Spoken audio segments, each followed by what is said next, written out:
পোনপ্ৰথমে মই আয়োজক কমিটিক ধন্যবাদ দিব বিচাৰিছোঁ এনেকুৱা এটা খেল পতাৰ বাবে, কাৰণ আমি কোনো ভাবাই নাছিলোঁ, মই শুনাও নাছিলোঁ যে এনেকুৱা স্কেটিং ৰিং এটা ইয়াত হৈছে। যদিও আমি সদায় এইফালে অহা যোৱা কৰোঁ, তথাপি দেখা নাছিলোঁ। খুব গুৰুত্বৰ কথা এটা মই ক'ম, ইয়াত বহি থকা প্ৰত্যেকজন মাক দেউতাকক মই প্ৰথমতে আন্তৰিক ধন্যবাদ জ্ঞাপন কৰিব বিচাৰিছোঁ, কাৰণ আপোনালোকে ওলাই আহি পেলাই আপোনালোকৰ ল'ৰা ছোৱালীক এনেকুৱা প্ৰেক্টিছ কৰিবলৈ বা এনেকুৱা ফিল্ডত খেলিবলৈ লৈ আনিলে। গতিকে আপোনালোকৰ কাৰণে এটা ডাঙৰ হাত চাপৰি আপোনালোকৰ কাৰণেই হ'ব লাগে। মই সদায় কৈ যাওঁ মিটিঙত যে আজিকালি ল'ৰা ছোৱালীবিলাক খেলিব, ফিজিকেল খেলিব একো নিবিচাৰে। তেখেতসকলে খালি মোবাইলত খেলে বা কম্পিউটাৰত খেলে, আৰু সেই দুটা বস্তু কৰি কৰি ল'ৰা ছোৱালীবিলাক হয়তো স্বাস্থ্যটোও বেয়া কৰিছে আৰু নিজৰ চকুও বেয়া কৰিছে।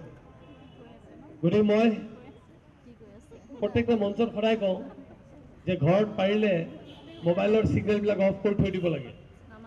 যদি আমি নিজেও টেলিভিশ্যনৰ মানুহ, মই তথাপি মানুহক কওঁ যে খুব বেছি ল'ৰা ছোৱালী, সৰু সৰু ল'ৰা ছোৱালীক খেলিব দিব নালাগে, কাৰণ ইহঁতৰ বয়সত আমি যেতিয়া আছিলোঁ আমি কিন্তু এইবোৰ পোৱা নাছিলোঁ। আমি সদায় খেলিবহে গৈছিলোঁ, ৰাস্তাত খেলিব গৈছিলোঁ, ফিল্ডত খেলিব গৈছিলোঁ, য'ত চান্স পাইছিলোঁ তাতে খেলিব গৈছিলোঁ। গতিকে সেইকাৰণে হয়তো আজিও আমি নিজকে ভাবোঁ যে আমাৰ ফিজিকেল ষ্ট্ৰেংথবিলাক আছে, আৰু ল'ৰা ছোৱালীবিলাকক আজিকালি আমি দেখা পাইছোঁ খুব শকত হৈ যায়, অবেজ হৈ যায়, চকুবিলাক বেয়া, সৰু বয়সতে চশমাবিলাক পিন্ধে।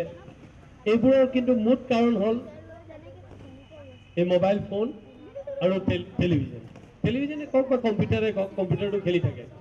গতিকে আপোনালোকে খুব ডাঙৰ কাম কৰিছে। আপোনালোকে নিজৰ ল'ৰা ছোৱালীৰ কাৰণে বুলি নহয়, এই ছ'চাইটিটোৰ কাৰণে ডাঙৰ কাম কৰিছে, কাৰণ আপোনালোকক দেখা পাই হয়তো আপোনালোকৰ ওচৰ পাজৰ আৰু 4 ঘৰ মানুহ ওলাই আহিব এনেকুৱা খেল খেলিবলৈ।